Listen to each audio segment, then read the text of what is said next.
ജീവിതത്തിൽ സംഭവിക്കുന്ന അപ്രതീക്ഷിതവും അത്രമേൽ ഭീതിജനകവുമായ ഒരു അവസ്ഥയാണ് ഒരു മനുഷ്യന് പെട്ടെന്ന് പാമ്പുകടി ഏൽക്കുക എന്നുള്ളത്. കൃത്യസമയത്ത് ഏറ്റവും വേഗത്തിൽ ചികിത്സ ലഭിക്കുക എന്നതല്ലാതെ മറ്റൊരു പോംവഴിയും ഇതിനില്ല. കിംസ് ശ്രീചന്ദ് ആശുപത്രിയിലേക്ക് എത്തിയ ബെന്നിയുടെ കഥയും മറ്റൊന്നല്ല. ബെന്നി എന്ന രോഗി അണലിയുടെ കടി കയ്യിലേൽക്കുകയും അപകടകരമായ അവസ്ഥയിലേക്ക് തന്റെ ജീവിതം എത്തുകയും ചെയ്ത ഒരാളാണ്. 2 ആശുപത്രികളിൽ ചികിത്സ നൽകി. ആന്റി സ്നേക് വെനം 30 വയൽ സ്വീകരിച്ചു. പക്ഷേ സ്ഥിതി ഗുരുതരമായതല്ലാതെ ബെന്നിയുടെ ആരോഗ്യനിലയിൽ പുരോഗതിയുണ്ടായില്ല. അണലിയുടെ വിഷം മൂലം ശരീരത്തിൽ രക്തം കട്ടപിടിക്കാത്ത വെനം ഇൻഡ്യൂസ്ഡ് കൺസംപ്റ്റീവ് കൊയാഗുലോപ്പതി എന്ന സ്ഥിതിയിലേക്ക് ബെന്നി നീങ്ങുകയാണെന്ന് മെഡിക്കൽ സംഘം അറിയിച്ചു. ഒപ്പം തന്നെ 2 വൃക്കകൾക്കും സാരമായ തകരാർ സംഭവിച്ചിട്ടുണ്ടെന്നും ഡോക്ടർമാർ പറഞ്ഞു. ഈ അവസ്ഥയിലാണ് കിംസ് ശ്രീചന്ദ് ആശുപത്രിയിലേക്ക് ബെന്നിയെ മാറ്റുന്നത്. ആ ഒരു നിമിഷത്തെക്കുറിച്ച് ബെന്നി ഇങ്ങനെ ഓർത്തെടുക്കുന്നു.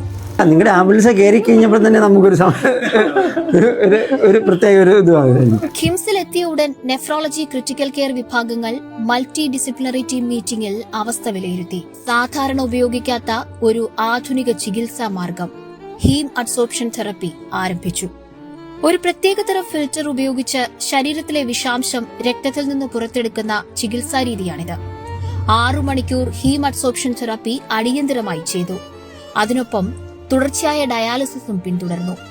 ഡോക്ടർ ടോം ജോസ് കാക്കനാട്ട്, ഡോക്ടർ അരുൺകുമാർ എന്നിവരുടെ നേതൃത്വത്തിലുള്ള നെഫ്രോളജി ക്രിട്ടിക്കൽ കെയർ ടീമുകളുടെ ചികിത്സാ മികവിൽ ബെന്നി പതിയെ പ്രതികരിക്കാൻ തുടങ്ങി. ഗുരുതരാവസ്ഥയിലായി 24 മണിക്കൂറിന് ശേഷമാണെങ്കിലും കിംസ് ശ്രീചന്ദ് ആശുപത്രിയിലേക്ക് എത്തിക്കാനുള്ള ആ തീരുമാനമാണ് കുടുംബം ഇന്ന് ഏറ്റവും കൂടുതൽ സന്തോഷത്തോടുകൂടി ഓർത്തെടുക്കുന്ന കാര്യം. കിംസ് ശ്രീചന്ദ് ആശുപത്രിയുടെ ആംബുലൻസിൽ കയറിയതു മുതൽ തന്നെ ഒരു ധൈര്യവും ജീവിതത്തിലേക്ക് മടങ്ങി വരുമെന്നുള്ള പ്രതീക്ഷയും ഒപ്പം ജീവിതത്തോട് തന്നെ പോരാടാനുള്ള ആത്മവിശ്വാസവും തനിക്ക് ലഭിച്ചെന്ന് ബെന്നിയും സാക്ഷ്യപ്പെടുത്തുന്നു. കൂടാതെ നെഫ്രോളജിസ്റ്റ് ഡോക്ടർ ടോം ജോസ് കാക്കനാട്ടിനെ കുറിച്ചും ബെന്നിക്ക് പറയാൻ ഏറെയുണ്ട്. എനിക്കൊരു പേടി വന്നതെന്ന് വെച്ചാൽ ഡയാലിസിസ് ചെയ്യാൻ തുടങ്ങിയപ്പോൾ ഒരു ചെറിയൊരു പേടി വന്നു. 2-3 മാസം ചെയ്യണമെന്ന് പറഞ്ഞാൽ പെട്ടെന്ന് 7 പ്രാവശ്യം കൊണ്ട് നിന്നില്ലേ. അത് അന്നേരത്തിൽ എനിക്ക് ഭയങ്കര സന്തോഷമായി. കാരണം ഡയാലിസിസ് എന്ന് പറഞ്ഞാൽ അത്ര സുഖമുള്ള പരിപാടി അല്ലല്ലോ. ഈ സാറാണ് ഏറ്റവും കാര്യമായിട്ട് നോക്കി നമ്മളെ ശുശ്രൂഷ ചെയ്ത് പുള്ളിയാ. അരുൺ സാറ് നല്ലോണം പരിചരിച്ച് എല്ലാ കാര്യവും പുള്ളിയും വന്ന് പറഞ്ഞു തരുമായിരുന്നു. കേട്ടോ, നല്ല ട്രീറ്റ്മെന്റും നല്ലതായിരുന്നു. എല്ലാവരും നമ്മളോട് ഇടപെടുന്ന അതേപോലെ ഒരു നമ്മുടെ ഒരു സഹോദരി പറഞ്ഞു തരുന്ന പോലെ എല്ലാ കാര്യങ്ങളും നേഴ്സുമാരാണേലും നമ്മളോട് പെരുമാറിയത് അതുപോലെ തന്നെയായിരുന്നു. ഡയാലിസിസ് ചെയ്തുകൊണ്ടിരിക്കുമ്പോഴാണേലും നമ്മുടെ